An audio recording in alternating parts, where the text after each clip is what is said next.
ప్రియమైన భక్తులారా, సనాతన ధర్మంలో కార్తీక మాసం తులసి మొక్కకు చాలా ప్రాధాన్యం ఉంది. మిత్రులారా, తులసమ్మను ముందుగా పూజించింది భగవాన్ విష్ణువే. భగవాన్ శ్రీహరి విష్ణువు చెప్పారు, లక్ష్మీదేవి నుంచి వైకుంఠానికి ధనం వస్తుందిలాగా తులసి నుంచి పవిత్రత వస్తుంది అని. భూమి మీద ఎక్కడైనా తులసి మొక్క ఉంటే అక్కడ చెడు ఎప్పటికీ చేరదు. అలాంటి చోటు ఎంతో పవిత్రమైనది అవుతుంది. అందుకే మన ఇళ్లలో తులసి మొక్కను పెంచాలి. మిత్రులారా, ఇప్పుడు మన ఈ వీడియోలో తెలుసుకుందాం తులసి దగ్గర దీపం పెట్టడం వల్ల ఏమవుతుంది అని, దానివల్ల మనకు ఏమి ఫలితం వస్తుంది. మిత్రులారా, ఇప్పుడు మనం ఒక గొప్ప కథ ద్వారా చెప్పుకుందాం. దాన్ని భగవాన్ కృష్ణుడు సత్యభామకు చెప్పారు. మిత్రులారా, ఒకసారి సత్యభామ దేవి భగవాన్ కృష్ణుని దగ్గరికి వచ్చి అడిగింది, ఓ స్వామి, నువ్వు నాకు తులసి మొక్కకు నీళ్లు పోయడం గురించి చెప్పావు కదా, కాని తులసి దగ్గర దీపం పెట్టడం ఎంత ముఖ్యమో చెప్పు. ప్రతి సాయంకాలం తులసి దగ్గర దీపం ఎందుకు పెడతారు? దానివల్ల మానవులకు ఏమి లాభం? మరి ఈ కలియుగంలో కార్తీక మాసంలో తులసి దగ్గర దీపం పెట్టే విధానమేమిటి? దీపం పెడుతున్నప్పుడు ఏ మంత్రం చదవాలి? దయచేసి నాకు వివరంగా చెప్పు. ప్రియమైన భక్తులారా, భగవాన్ కృష్ణుడు సత్యభామ దేవి మాటలు విని చెప్పారు, ఓ దేవి, ఈరోజు నువ్వు మంచి మనసుతో లోక కళ్యాణం కోసం ఒక మంచి ప్రశ్న అడిగావు. నేను నీ ప్రశ్నకు సమాధానం చెప్పే ముందు నాకు ఒక పురాతన కథ చెప్పాలని ఉంది. ఆ కథ నీ అన్ని సందేహాలకు సమాధానం ఇస్తుంది. ఆ కథలో సాయంకాలం తులసి దగ్గర దీపం పెట్టడం వల్ల వచ్చే లాభాలు చెప్తాను. అందుకే సత్యభామ, ఈ కథను శ్రద్ధగా విను. ఈ కథను శ్రద్ధగా విన్నవాడు 100 సంవత్సరాలు తులసి దగ్గర దీపం పెట్టిన పుణ్యం పొందుతాడు. సత్యభామ దేవి చెప్పింది, ఓ ప్రభు, నేను ఈ కథ వినడానికి ఆసక్తిగా ఉన్నాను. దయచేసి నాకు ఈ కథ చెప్పు. నేను శ్రద్ధగా వింటాను. అప్పుడు భగవాన్ కృష్ణుడు సత్యభామ దేవికి కథ చెప్పడం మొదలుపెట్టారు. ఓ దేవి, చాలా కాలం క్రితం దక్షిణాన తుంగభద్ర అనే గొప్ప నది ఉండేది. ఆ నది ఒడ్డున హరిహరపురం అనే అందమైన పట్టణం ఉంది. ఆ పట్టణంలో హరి దీక్షితుడు అనే బ్రాహ్మణుడు ఉండేవాడు. అతను గొప్ప విద్వాంసుడు, ధార్మికుడు, వేదాలను అనుసరించేవాడు. అతను అన్ని శాస్త్రాలు చదివాడు. ఆ బ్రాహ్మణునికి ఒక భార్య ఉండేది. ఆమెను ప్రజలు దురాచారిణి అని పిలిచేవారు, ఎందుకంటే ఆమె చేష్టలు అలాంటివి. ఆమె ఎప్పుడూ తన భర్తను అవమానపరిచేది. ఆమె అతన్ని చెడు మాటలతో పిలిచేది. అది అతనికి చాలా బాధ కలిగించేది. ఆమె ఎప్పుడూ అతనికి భోజనం చేయకుండా ఉండేది. మరి అతని స్నేహితులు, కుటుంబం ఇంటికి వచ్చినప్పుడు వాళ్లను అవమానపరిచి తరిమేసేది. కామవాంఛతో పిచ్చిదై ఆమె ఎప్పుడూ ఇతర దుర్మార్గ స్త్రీలతో తిరిగేది. ఆమె మనసు ఎప్పుడూ ఇతర పురుషుల మీదే ఉండేది, తన భర్తను వదిలేసి. మిత్రులారా, ఒకరోజు హరి దీక్షితుడు తన భార్యతో చెప్పాడు, ప్రియమైనదానా, నీ ఈ ప్రవర్తన సరైనది కాదు. అలాంటి పాపాలు చేస్తే నీకు నష్టమే వస్తుంది. అందుకే ఇప్పుడే ఈ చెడు విషయాలు మానేయి. నీ ప్రవర్తన నాకు చాలా బాధ కలిగస్తోంది. అప్పుడు ఆ దుష్ట స్త్రీ చెప్పింది, నాకు తెలీదు ఏ పాపం చేశానో, నీలాంటి భిక్షగాడితో పెళ్లి చేసుకున్నాను. ముందు జన్మలో పాపాలు చేసి ఉంటాను. అందుకే నీలాంటి పేదవాడు భర్తగా వచ్చాడు. నువ్వు నా ఏ కోరిక తీర్చలేవు. భిక్షతో వచ్చిన ఆహారం తింటూ ఈ గుడిసెలో బతకాల్సి వచ్చింది. ఇక నేను ఈ బాధ సహించలేను. ఒకరోజు నిన్ను వదిలేసి వెళ్లిపోతాను. నీతో ఉంటే ఈ జన్మలో కూడా పాపాలు చేస్తాను. అందుకే ఇక ఏదైనా ధనవంతునితో పెళ్లి చేసుకుంటాను.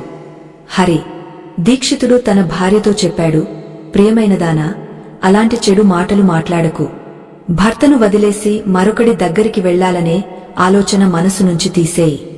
ఏ స్త్రీ తన భర్తను వదిలేసి మరొక పురుషుని దగ్గరికి వెళ్తుందో ఆమెకు నష్టమే వస్తుంది. ఆమె నరకానికి వెళ్లాల్సి వస్తుంది. ఆ దుష్ట భార్య చెప్పింది, నీకే నరకం వస్తుంది.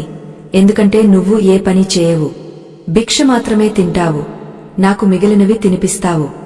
భార్యను బాధపెట్టి అసంతృప్తిగా ఉంచే భర్త కూడా నరకానికే వెళ్తాడు. నీ ఇల్లు నరక శిక్షకు తక్కువేం కాదు. ఈ ఇంట్లో నీతో ఉండడం కన్నా నరకంలో ఉండడం మేలు. ఇలా ఆ హరి దీక్షితుని భార్య చాలా రకాల చెడు పనులు చేసింది. తన భర్తను అవమానపరిచింది, కచిన మాటలతో గాయపరిచింది.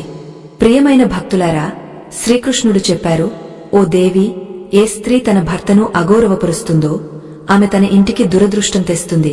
ఆమెకు నరకంలో శిక్ష తప్పదు. ఇప్పుడు ముందు విను, ఆ దుష్ట స్త్రీకి ఏమవుతుందో. ఒకరోజు ఆ దుష్ట స్త్రీ అడవికి వెళ్ళింది. ఒక చెట్టు కింద నిలబడింది. కాని అక్కడ ఎవరూ రాలేదు. అందుకు ఆమె చాలా బాధపడింది. తన ప్రేమికుని కోసం చుట్టూ చూడటం మొదలుపెట్టింది. ఆ రోజు ఆమె ప్రయత్నాలన్నీ వ్యర్థమయ్యాయి. అక్కడే నిలబడి చాలా మాటలు మాట్లాడుతూ విలపించడం మొదలుపెట్టింది. ఈరోజు ఈ రోడ్డు మీద ఎవరూ రాలేదు. ఇక ఎవరు నన్ను స్వీకరిస్తారు? నా భర్త మూర్ఖుడు. కాని ఇప్పుడు ప్రపంచమంతా మూర్ఖులతో నిండిపోయింది అనిపిస్తోంది. ప్రియమైన భక్తులారా, భగవాన్ కృష్ణుడు చెప్పారు, ఓ దేవి, ఇలా ఆ స్త్రీ గట్టిగా విలపించడం మొదలుపెట్టింది. అదే అడవిలో ఒక భయంకరమైన పులి ఉండేది. ఆ పాపాత్మురాలి ఆర్తనాదాలు విని అది మేల్కొని ఆమెను తినడానికి ఆమె వైపు దూకింది. ఆ పులి పేరు ధ్వంసం. ధ్వంసం రూపం భయానకంగా ఉండేది. దాని శరీరం నలుపు, నారింజ గీతలతో కప్పబడి ఉండేది. అడవి నీడలో కలిసిపోయేది. దాని కళ్ళు ఎర్రని అంగారాల్లా ఉండేవి, చీకట్లో కూడా మెరిసేవి. దాని దవడల నుంచి పొడవైన పదునైన పళ్ళు బయటికి వచ్చేవి, ఏ జీవిని అయినా చీల్చడానికి సరిపోయేవి. దాని గర్జన అద్భుతమైనది. ఆ గర్జన సౌండ్ అడవి అంతా ఎగసిపడేది. చుట్టూ ఉన్న జీవులు వణికిపోయేవి. ధ్వంసం లాం మజబూత్ తెయిల్ దాని బలానికి చిహ్నం. అది తన శక్తివంతమైన కాళ్లతో అడవిలో పరిగెత్తేది. ధ్వంసం మొత్తం శరీరం బలమైన మాంసపేశీలతో నిండి ఉండేది. ఒక్క దెబ్బతో దాని శికారును ఆపేది. దాని ముక్కు నుంచి హార్ట్ బ్రీత్ వస్తుండేది, మరి తన తదుపరి శికారును వెతుకుతున్నట్టు. ధ్వంసం లక్ష్యం పాపులు, దుష్టులను తినడమే. దాని భాగ్యం దానికి ఇచ్చింది. ఆ భయంకర పులిని తన ముందు చూసి ఆ స్త్రీ చెమటలు పట్టి భయంతో వణికిపోయింది. ఆమె ఏమీ చేయకముందే పులి తన పంజాలతో దాడి చేసి ఆమె నేలపై పడిపోయింది. పడిపోతూ ఆమె అరిచింది, ఓ పులి, నువ్వు ఇక్కడికి ఎందుకు వచ్చావు? నన్ను ఎందుకు చంపుతున్నావు? నేను నా ప్రియతమును వెతుకుతున్నాను. నన్ను వదిలేయి. నన్ను తినడం వల్ల నీకు ఏమి లాభం? ఇది విని భయానక పులి ఒక్క క్షణం ఆగనవ్వింది. వాళ్ళు నిన్ను నా శికారుగా నియమించారు. నీలాంటి పాపాత్మ స్త్రీలను తినడం నా ధర్మం. అప్పుడే నేను ఈ శరీరం నుంచి విముక్తి పొందుతాను. స్త్రీ చెప్పింది, ఓ పులి, నువ్వు ఎవరు? నాకు నిజం చెప్పు. నువ్వు పులి అవడానికి ఎందుకు? మరి నాలాంటి స్త్రీలను ఎందుకు తింటావు? ముందు నాకు అన్నీ చెప్పు, తర్వాత నన్ను తిను. అప్పుడు ధ్వంసం అనే పులి చెప్పింది, ఓ పాపాత్మ, నేను నీకు నా ముందు జన్మ కథ చెప్తాను. నేను పులి ఎందుకు అయ్యానో విను. పురాతన కాలంలో దక్షిణ ప్రాంతంలో అమలపహ అనే పవిత్ర నది పారేది. ఆ నది ఒడ్డున మునిపారణ అనే పట్టణముండేది. ఆ పట్టణం అందమైన ఆలయాలు, శాంత వాతావరణం, ధార్మిక క్రియలకు ప్రసిద్ధి.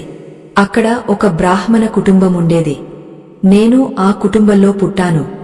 నా పేరు వేదానంద. నా తండ్రి ఆదర్శ బ్రాహ్మణుడు. యజ్ఞాలు, హవనాలు, మరి ధార్మిక క్రియలు చేసేవాడు. పులి ముందు చెప్పింది, విను స్త్రీ, నా బాల్యంలో వేదాలు చదివాను, యజ్ఞాలు, ఇతర ధార్మిక కార్యాల్లో నిపుణుడినయ్యాను. కాని పెద్దవాడినయ్యాక ధనం మీద ఆశ పెరిగింది. నేను చాలా యజ్ఞాలు చేశాను, కాని అవి ధార్మిక ఉద్దేశంతో కాదు, డబ్బు కోసం. నేను పాపాత్ములతో ఉండేవాడిని, వాళ్ల భోజనం తినేవాడిని. డబ్బు కోసం వాళ్ల చెడు పనులకు సపోర్ట్ చేశాను. ధర్మ మార్గం నుంచి తప్పి బ్రాహ్మణుడు తీసుకోకూడని వస్తువులు తీసుకున్నాను. నా మనసు అంత ఆశపరుడిగా మారింది. ఏ సాకుతోనైనా ఇతరుల నుంచి డబ్బు తీసుకుని తిరిగి ఇవ్వకుండా ఉండేవాడిని. నేను చాలా మోసాలు చేశాను. ఇలా పాపాలు చేస్తూ చాలా సంవత్సరాలు గడిచాయి. కాలంతో నా శరీరం బలహీనమైంది. జుట్టు తెల్లబరింది, కళ్ళు మసకబడ్డాయి, పళ్ళు రాలిపోయాయి. కాని ధనాశ ఇంకా మనసు నుంచి పోలేదు. పాపాలు చేస్తూనే ఉన్నాను. ఆ పులి తన బాధపూరిత స్వరంలో చెప్పింది, ఒకరోజు ధనాశలో మళ్లీ నది ఒడ్డుకు వెళ్లాను. అక్కడ ఇతర మోసగాళ్ల బ్రాహ్మణులతో కలిసి ప్రజలను మోసం చేశాను. మేము ఫేక్ మంత్రాలు చదివేవాళ్లం. ఏ అనుష్ఠానం లేకుండా దేవతలను పూజించేవాళ్లం. దాని ఉద్దేశం డానేషన్లో ఎక్కువ డబ్బు సంపాదించడమే. ఆ రోజు నేను చాలా డబ్బు సేకరించాను. కాని అదే సమయంలో నాకు ఒక భయంకరమైన ఘటన జరిగింది. నేను నది ఒడ్డున కూర్చున్నాను. అప్పుడు ఒక జబ్బు చేసిన వీధి కుక్క నా దగ్గరికి వచ్చింది. నేను దాన్ని తరిమేశాను కాని కోపంలో అది నా కాలు కరిచింది. నేను స్పృహ తప్పి వెంటనే చనిపోయాను. నా మరణం తర్వాత యముని 2 దూతలు ప్రత్యక్షమయ్యారు. వాళ్లు నలుపు, భయంకరంగా ఉన్నారు. చేతుల్లో చైన్లు ఉన్నాయి. వాళ్లు నన్ను పట్టుకుని యమపురికి తీసుకెళ్లారు. యమపురిలో నన్ను యమరాజు ముందు నిలబెట్టారు. తన దివ్య సింహాసనం నుంచి యమరాజు చిత్రగుప్తునికి నా కర్మల లెక్క చూపించమని ఆదేశించాడు.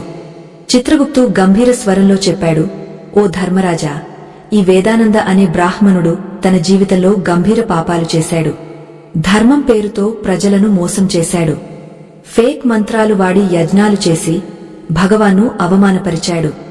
ధనాసలో ధర్మం నుంచి తప్పాడు. ఎప్పుడూ ధర్మం పాటించలేదు. అందుకే ఈ పాపి బ్రాహ్మణుడు నరకానికి అర్హుడు. యమరాజు తన దూతలకు ఈ పాపిని నరక అగ్నిలో పడేయమని ఆదేశించాడు. అక్కడ అతను తన కర్మల ఫలితం అనుభవిస్తాడు. ఆ తర్వాత నన్ను చాలా సంవత్సరాలు నరక భయంకర అగ్నిలో పడేశారు. నేను అక్కడ చాలా సంవత్సరాలు యాతనలు అనుభవించాను. నా ఆత్మకు భయంకర బాధ సహించాల్సి వచ్చింది. చాలా సంవత్సరాల శిక్ష తర్వాత నా పాపాల వల్ల నాకు పులి శరీరం వచ్చింది. నేను ఈ అగమ్య అడవిలో ఉండిపోయాను. ధ్వంసం తన కథ ముగించి చెప్పింది. నా ముందు జన్మ పాపాలకు ప్రాయశ్చిత్తం చేసుకోవడానికి నేను సంకల్పం చేశాను. నేను ఎప్పుడూ గొప్ప సంతులు, ఋషులు లేదా పవిత్ర స్త్రీలను తినను. నేను మాత్రమే ఆ పాపి, అనైతిక స్త్రీలను తింటాను. వాళ్లు తమ జీవితంలో అధర్మ మార్గం అనుసరించి ఇతరులకు బాధ కలిగించారు. నాకు విశ్వాసం ఉంది, ఇలా చేయడం వల్ల నా పాపాల నుంచి విముక్తి పొందుతాను. త్వరలో ఈ శరీరం నుంచి బయటపడతాను.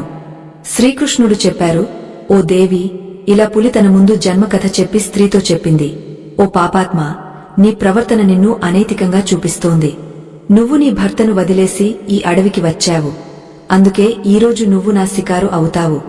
ఇలా చెప్పి పులి ఆ పాపాత్మ స్త్రీని తన పదునైన పంజాలతో చంపేసి తినేసింది. తర్వాత పులి అక్కడి నుంచి వెళ్లిపోయింది. స్త్రీ మరణం తర్వాత యముని 2 దూతలు ఘటనా స్థలంలో ప్రత్యక్షమయ్యారు. ఆ పాపాత్మ స్త్రీని యమపురికి తీసుకెళ్లారు. అక్కడ ఆమెను యముని ముందు నిలబెట్టారు. చిత్రగుప్తు యమరాజుతో చెప్పాడు, ధర్మరాజా, ఈ స్త్రీ అత్యంత పాపాత్మురాలు. ఇది గంభీర పాపాలు చేసింది. వ్యభిచారం చేసింది. ఎప్పుడూ తన భర్త సేవ చేయలేదు. ఆమె పాపాలు విని యమరాజు అత్యంత కోపంతో ఆమెను అగ్నికుండాల్లో పడేయమని ఆదేశించాడు. యమరాజు ఆదేశం విని ఆ స్త్రీ అత్యంత భయపడింది. అప్పుడు ఆ దుష్ట స్త్రీ యమరాజుతో చెప్పింది, ధర్మరాజా, దయచేసి నా పాపాలకు క్షమించు. నేను ఆ పాపాలు తెలియక చేశాను. దయచేసి ప్రాయశ్చిత్తం చేసుకునే అవకాశం ఇవ్వు.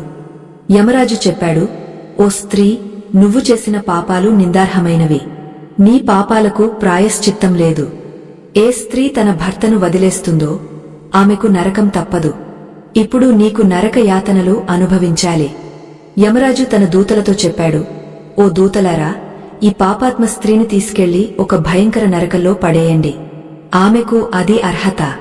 అప్పుడు యమదూతలు ఆ స్త్రీని నరకానికి తీసుకెళ్లారు. చాలా సంవత్సరాలు ఆమెను ఉడికే నూనె కుండాల్లో ఉడికించారు. తర్వాత బయటికి తీసి రావరనే నరకంలో పడేశారు. ఇలా చాలా సంవత్సరాలు వివిధ నరకాల్లో పడేశారు. నరకంలో కష్టాలు అనుభవించిన తర్వాత అత్యంత పాపాత్మ స్త్రీ భూమి మీదకు తిరిగి వచ్చి చండాలుని రూపంలో జన్మించింది. ఒక చండాలుని ఇంట్లో జన్మించి మళ్లీ చాలా పాపాలు చేయడం మొదలుపెట్టింది. వ్యభిచారం మొదలుపెట్టింది. కొంతకాలం తర్వాత ముందు జన్మ పాపాల వల్ల ఆమెకు చర్మరోగం వచ్చింది. భయంకర బాధ పడటం మొదలైంది. ఆమె శరీర అవయవాలు మండటం మొదలైంది. కళ్లలో బాధ మొదలైంది. ఈ కష్టాన్ని సహిస్తూ ఆమె రోజులు గడిపింది. మరి ఒకరోజు పవిత్ర స్థలంలో స్నానం చేయాలని ఒక మహల్ లోపలికి వెళ్ళింది. అక్కడ ఆమె ఒక ఆశ్రమం బయట ఉండటం మొదలుపెట్టింది. ఆశ్రమంలో తులసి మొక్క ఉండేది. అక్కడ ఇతర స్త్రీలు ఉన్నారు. కాని తులసి మొక్క దగ్గర దీపం పెట్టి చూసి ఆ పాపాత్మ స్త్రీ ఆశ్చర్యపోయింది. ఒకరోజు ఆమె అక్కడ ఉన్న ఒక సాధువును అడిగింది, ఓ సాధు మహారాజ్, ఇది ఏ మొక్క? ఈ స్త్రీలు దీని కింద దీపం ఎందుకు పెడుతున్నారు? సాధువు సమాధానమిచ్చాడు, ఇది కళ్యాణి. ఇది చాలా పవిత్రమైన తులసమ్మ మొక్క. దీన్ని చూడటం వల్లే అన్ని బాధలు తీరిపోతాయి. ఈ తులసి మొక్కకు నీళ్లు పోయడం వల్ల దేవతల ఆశీర్వాదం వస్తుంది. ఈ పవిత్ర మొక్క దగ్గర దీపం పెట్టడం వల్ల అన్ని పాపాలు నశిస్తాయి. సాధువు మాటలు విని ఆ స్త్రీ సంతోషపడింది. అడిగింది, సాధు, ఒక అత్యంత పాపాత్మ స్త్రీ కూడా దీని దగ్గర దీపం పెడితే ఆమె పాపాలు నశిస్తాయా? సాధు మహారాజు సమాధానమిచ్చాడు, కూతురా, అది నిజమే. ఎంత గంభీర పాపాలు చేసిన స్త్రీ అయినా ఆమె పాపాలు నశిస్తాయి. తులసి మొక్క దగ్గర దీపం పెట్టడం వల్ల ఆమె అన్ని జన్మల పాపాలు కూడా నశిస్తాయి. కాని ఓ కూతురా, నువ్వు ఎవరు? ఈ ప్రశ్న ఎందుకు అడుగుతున్నావు? స్త్రీ సమాధానమిచ్చింది, సాధు మహారాజ్, నేను గొప్ప పాపాత్మురాలిని. వ్యభిచారం, ఇతర పాపాలు చేశాను. నా పాపాలే ఈ దురవస్థకు కారణం. దయచేసి నాకు సహాయం చేయి. పాపాల నుంచి విముక్తి పొందే మార్గం చెప్పు. సాధువు చెప్పాడు, కూతురా, ఈరోజు నుంచి ప్రతిరోజు ఈ తులసి మొక్క దగ్గర దీపం పెట్టు. నీ అన్ని పాపాలు, దోషాలు క్షమించబడతాయి. సాధువు మాటలు విని ఆ పాపాత్మ స్త్రీ అలాగే చేసింది. ఆమె తులసి మొక్క దగ్గర దీపం పెట్టింది. ఇలా ప్రతిరోజు అదే చోట తులసి మొక్క దగ్గర దీపం పెట్టడం మొదలుపెట్టింది. ఒకరోజు సాయంకాలం తులసి మొక్క దగ్గర దీపం పెడుతుండగా ఆమె గుండె పగిలి చనిపోయింది. ఆమె నేలపై పడిపోయింది. యమరాజు ఇద్దరు దూతలు ఆమెను తీసుకెళ్లడానికి ఘటనా స్థలంలో ప్రత్యక్షమయ్యారు. యమదూతలు ఆమెను తీసుకెళ్తుండగా భగవాన్ విష్ణువు ఇద్దరు పార్షదులు ఘటనా స్థలంలో ప్రత్యక్షమయ్యారు. ఈ దివ్య పార్షదులు అత్యంత తేజస్సుతో, దివ్య ఆభతో ఉన్నారు. వాళ్ల శరీరం నుంచి బంగారు కాంతి కిరణాలు వెలువడుతున్నాయి. చుట్టూ ఉన్న అంధకారాన్ని తొలగిస్తున్నాయి. వాళ్ల రూపం అంత మనోహరంగా, దివ్యంగా ఉంది. ఎవరు చూసినా భక్తితో నిండిపోతారు. వాళ్ల ముఖాలపై శాంత స్మైల్, అపార కరుణ, దయ చిహ్నాలు. వాళ్ల దుస్తులు రత్నాలతో అలంకరించబడి సిల్క్ లాంటివి, నీలం, బంగారు రంగుల్లో మెరుస్తున్నాయి. మానో వైకుంఠమే. దివ్యత వాళ్ల వ్యక్తిత్వంలో కలిసిపోయింది. వాళ్ల చెవులకు బంగారు కుండలాలు ఆడుతున్నాయి. దివ్య సంగీతం వినిపిస్తోంది. వాళ్ల నుదుటిపై తిలకం, మెరిసే బింది వాళ్ల దివ్యతకు సూచిక. వాళ్లు ఇద్దరు పెద్ద కథ, బలవంతులు. వాళ్ల చేతుల్లో దివ్యగద ఉంది. న్యాయం, ధర్మశక్తికి చిహ్నం. వాళ్లు తమ దివ్య స్పర్శతో స్త్రీకి మోక్షం ఇవ్వడానికి వచ్చారు. ఆమె అన్ని పాపాలు నశించి స్వర్గయాత్రకు అర్హత వచ్చింది. పార్షదులు యమరాజు దూతలను అడ్డుకుని చెప్పారు, యమదూతలారా, దయచేసి ఈ స్త్రీని వదిలేయండి. ఆమె నరకానికి అర్హురాలు కాదు. ఎవరి ఆదేశంపై మీరు ఇలాంటి పాపం చేస్తున్నారు? అప్పుడు యమదూతలు చెప్పారు, ఓ పార్షదులారా, మేము ఈ పాపాత్మ స్త్రీని యమరాజు ఆదేశంపై తీసుకెళ్తున్నాం. కాని మీరు మమ్మల్ని ఎందుకు అడ్డుకుంటున్నారు? ఈ స్త్రీ అత్యంత పాపాత్మురాలు. మాకు ఆమెను నరకానికి తీసుకెళ్లే ఆదేశం వచ్చింది. ఇది విని భగవాన్ విష్ణువు పార్షదులు స్మైల్ చేసి చెప్పారు, యమదూతలారా, మీరు నిజమే చెప్పారు. కాని ఈ స్త్రీలో ఒక మంచి గుణముంది. అది ఆమె అన్ని పాపాలను తుడిచేసింది. మీరు గమనించలేదా? తన జీవితంలో సాయంకాలం ఆమె ఎల్లప్పుడూ తులసి పూజ చేసింది. తులసి దగ్గర దీపం పెట్టింది. యమదూతలు ఆశ్చర్యపోయి అడిగారు, ఓ పార్షదులారా, ఆమె అన్ని పాపాలు కేవలం తులసి దగ్గర దీపం పెట్టడం వల్ల నశిస్తాయా? భగవాన్ విష్ణువు పార్షదులు యమదూతలను లోతుగా చూసి వివరించారు, మీరు అర్థం చేసుకోలేదు. యమదూతలారా, తులసి భగవాన్ విష్ణువుకు అత్యంత ప్రియమైనది. ఎవరైనా భక్తి, శ్రద్ధతో తులసి దగ్గర దీపం పెడితే అతను విష్ణువు ఆశీర్వాదానికి అర్హుడవుతాడు. సంధ్యా సమయంలో దీపం పెట్టడం వల్ల పుణ్యం అనంతంగా పెరుగుతుంది. అది వ్యక్తి పాపాలను నశింపజేస్తుంది మాత్రమే కాకుండా స్వర్గానికి కూడా అర్హత ఇస్తుంది. ఈ స్త్రీ స్వచ్ఛమైన హృదయంతో తులసి పూజ చేసి దీపం పెట్టింది. అందుకే ఆమె అన్ని పాపాలు బూడిద అయ్యాయి. ఇప్పుడు ఆమె నరకానికి అర్హురాలు కాదు. యమదూతలు చేతులు జోడించి చెప్పారు, ఓ పార్షదులారా, మీరు నిజమే చెప్పారు. మాకు ఆమె భక్తి గురించి తెలియదు. ఆమె భగవాన్ విష్ణువుకు ప్రియమైన భక్తురాలు అయితే మేము ఆమెను నరకానికి ఎలా తీసుకెళ్తాం? భగవాన్ విష్ణువు పార్షదులు మధుర స్వరంలో చెప్పారు, అందుకే ఓ యమదూతలారా, ఇప్పుడు మీరు తిరిగి వెళ్ళిపోండి. ఈ స్త్రీ తులసి సేవ చేసింది. ఆ దీపం కాంతిలో ఆమె అన్ని పాపాలు క్షమించబడతాయి. అవి బూడిద అవుతాయి.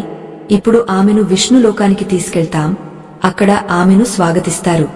ఆమె స్వర్గానికి అర్హురాలైంది. పార్షదుల మాటలు విని యమదూతలు ఆ స్త్రీని అక్కడే వదిలేసి యమలోకానికి తిరిగి వెళ్లారు. అక్కడ వాళ్లు యమరాజుకు మొత్తం ఘటన చెప్పారు. అప్పుడు భగవాన్ విష్ణువు పార్షదులు ఆ స్త్రీని ఒక దివ్య విమానంలో స్వర్గానికి తీసుకెళ్లారు. ప్రియమైన భక్తులారా, ఇప్పుడు భగవాన్ శ్రీకృష్ణుడు చెప్పారు, ఓ దేవి సత్యభామ, ఇలా తులసి దగ్గర కేవలం దీపం పెట్టడం వల్ల వ్యక్తి అన్ని పాపాలు నశిస్తాయి. ఏ స్త్రీ ప్రతి సాయంకాలం తులసి దగ్గర దీపం పెడుతుందో ఆమె భాగ్యవంతురాలు అవుతుంది. ఆమె ముందు జన్మల అన్ని పాపాలు నశిస్తాయి, సుఖం సమృద్ధి పొందుతుంది. శ్రీకృష్ణుడు చెప్పారు, వేల ఘటాల అమృతంతో స్నానం చేసిన శ్రీహరికి అంత సంతోషం రాదు. మనుషులు ఒక తులసి ఆకు అర్పించినంత. 10,000 ఆవులు దానం చేసిన ఫలం, తులసి ఆకులు దానం చేసిన ఫలం. ఎవరైనా మరణ సమయంలో తన నోట్లో తులసి ఆకు నీరు పొందితే అన్ని పాపాల నుంచి విముక్తి పొంది భగవాన్ కృష్ణుని ధామానికి చేరుతాడు. ఎవరైనా భక్తుడు తులసి మొక్క దగ్గర దీపం పెడితే ఆ కాంతిలో ఉన్న ఎనర్జీ నెగటివ్ ఫోర్స్ లను నశింపజేసి పాజిటివ్ ను వ్యాప్తి చేస్తుంది. ఇది ఆధ్యాత్మిక వాతావరణాన్ని పవిత్రం చేసి ఇంట్లో దేవతల ఆశీర్వాదాన్ని ఆకర్షిస్తుంది. దీపం కాంతి అజ్ఞానం అంధకారాన్ని తొలగించి జ్ఞాన జ్వాలను వెలిగిస్తుంది. తులసి మొక్క దగ్గర దీపం పెట్టడం వల్ల వ్యక్తిలో పవిత్రత, పావనత వస్తాయి. అందువల్ల అతని భక్తి, ధ్యానం పెరుగుతాయి. ఎవరైనా తులసి మొక్క దగ్గర దీపం పెట్టి ఆరతి చేస్తే భగవాన్ విష్ణువు ధ్యానం సులభంగా వస్తుంది. ఇది భక్తుని మనసులో స్థిరత, శాంతి తెస్తుంది. ధ్యానంలో ఏకాగ్రత పెరుగుతుంది. సూర్యాస్తమయ సమయంలో తులసి మొక్క దగ్గర దీపం పెట్టడం అత్యంత శుభకరమైనది. ఈ సమయంలో దీపం పెట్టి తులసమ్మ ఆరతి చేసి భగవాన్ విష్ణువును పిలవాలి. ఇది ప్రత్యేక పుణ్యాన్ని తెస్తుంది. ప్రతి సాయంకాలం తులసి మొక్క దగ్గర దీపం పెడుతున్నప్పుడు ఓం నమో భగవతే వాసుదేవాయ మంత్రం చదవాలి. ఈ మంత్రం ఇంటి నుంచి నెగటివ్ ను తొలగించి భగవాన్ విష్ణువు ఆశీర్వాదం తెస్తుంది. తులసి దగ్గర నెయ్యి లేదా నువ్వుల నూనె దీపం పెట్టడం శుభం. నెయ్యి దీపం ఎక్కువ పవిత్రమైనది. కాని సాధ్యం కాకపోతే నువ్వుల నూనె దీపం కూడా పెట్టవచ్చు. నువ్వుల నూనె దీపం నెగటివ్ ఎనర్జీని తొలగించడంలో సహాయపడుతుంది. ఎవరైనా భక్తుడు ప్రతిరోజు తులసి దగ్గర దీపం పెడితే అతనికి 7 జన్మల పుణ్యం వస్తుంది. అతను ఎప్పుడూ పేదరికం చూడడు. అతని కుటుంబంలో ఎల్లప్పుడూ సుఖం, శాంతి, సమృద్ధి ఉంటాయి.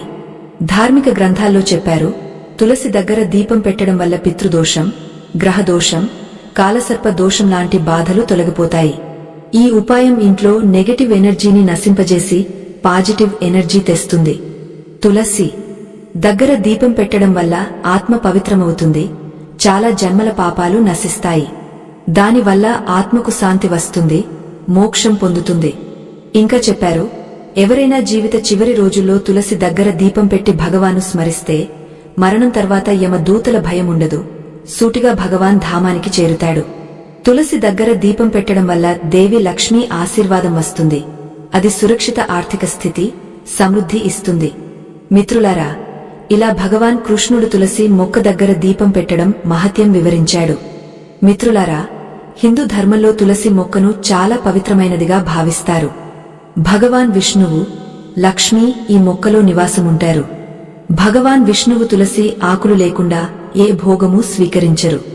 తులసిని విష్ణు ప్రియ అని కూడా అంటారు. అందుకే తులసి పూజ చేసే వ్యక్తి ఎప్పుడు పేదవాడు కాడు, దురదృష్టం చూడడు. అలాంటి వ్యక్తి గంభీర పాపాలు చేసినా నరకానికి పోడు.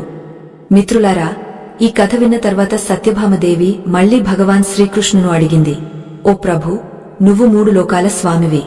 ఇప్పుడు ముందు చెప్పు, ఈ మొక్క మహత్యం ఏమిటి? అప్పుడు భగవాన్ శ్రీకృష్ణుడు చెప్పారు, ఓ దేవి సత్యభామ, తులసి స్వయంగా దేవి లక్ష్మీ స్వరూపం. దీని ప్రతిరోజు పూజ చేయడం వల్ల లక్షల లాభాలు ఉన్నాయి. ఇప్పుడు నేను నీకు మరొక పురాతన కథ చెప్తాను.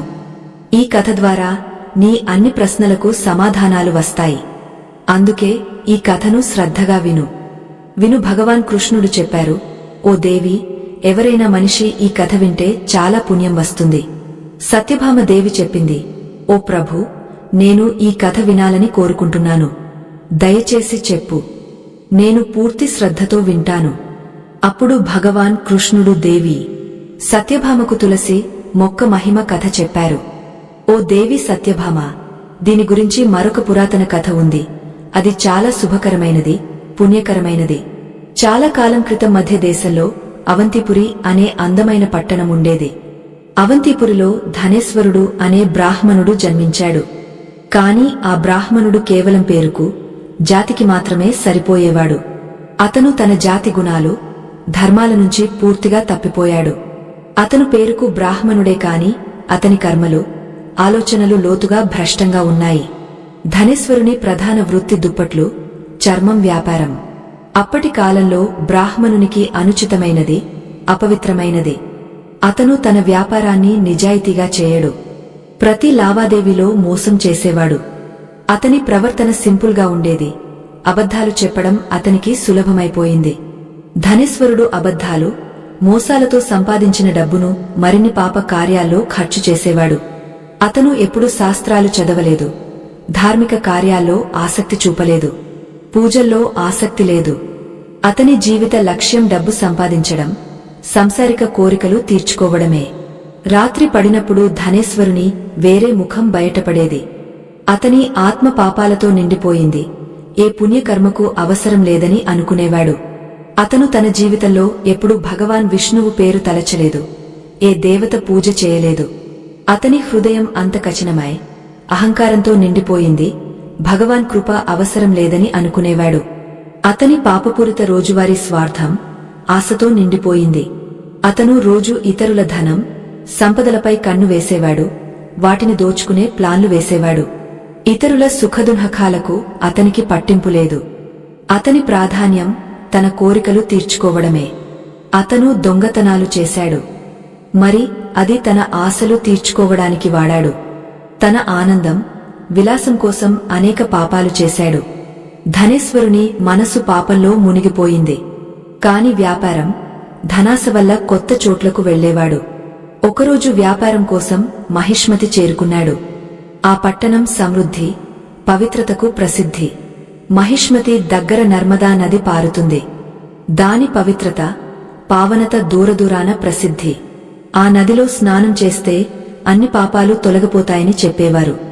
ఆ విశ్వాసం వల్ల ప్రతి సంవత్సరం వందలాది భక్తులు వచ్చేవారు. నది ఒడ్డు ధార్మిక కార్యాల కేంద్రం. తన మోసగాడి జీవితంలో ధనేశ్వరుడు పట్టణం ధార్మిక మహత్యం గురించి తెలియదు. అతను పూర్తిగా తన వ్యాపారంపై ఫోకస్ చేశాడు. ఒకరోజు అతను నర్మదా నది ఒడ్డున ఒక అద్భుతమైన ఆశ్రమం చూశాడు. అక్కడ చాలా బ్రాహ్మణులు, విద్వాంసులు ఉన్నారు. అతను ఆశ్రమంలో ఉండాలని నిర్ణయించి అక్కడికి వెళ్లాడు. ఆశ్రమం శాంతి, పవిత్రతకు అద్భుత స్థలం. అక్కడ నిరంతరం వేద మంత్రాలు, భగవాన్ విష్ణువు స్తుతులు, పురాణాల పఠనం జరిగేవి. ఆశ్రమ వాతావరణం అనుపమ పవిత్రతతో నిండిపోయింది. వచ్చేవారికి శాంతి, భక్తి అనుభవమవుతుంది. ధనేశ్వరుడు తన మోసగాడి స్వభావానికి ప్రసిద్ధి, ఆశ్రమంలో వచ్చే విద్వాన్ బ్రాహ్మణులను చూసి షో చేయడం మొదలుపెట్టాడు. అతను అనుకున్నాడు, కొంతకాలం అక్కడ ఉంటే ప్రజలు అతన్ని ధార్మికుడిగా భావిస్తారు, అతని ప్రతిష్ఠ పెరుగుతుంది. ఈ మోసపూరిత ఉద్దేశంతో అతను ఆశ్రమంలో ఉండే అరేంజ్మెంట్ చేసుకున్నాడు. అతను బ్రాహ్మణులలాగా ప్రవర్తించడం మొదలుపెట్టాడు. వాళ్లతో కూర్చోవడానికి ట్రై చేశాడు, ఇతరులకు తన ధార్మికత భ్రమ కలిగించడానికి. ఆశ్రమంలో తన సమయంలో అతను విద్వాన్ బ్రాహ్మణుల మధ్య కూర్చునేవాడు. ఆ బ్రాహ్మణులు భగవాన్ విష్ణువు స్తుతిలో మునిగిపోయేవారు.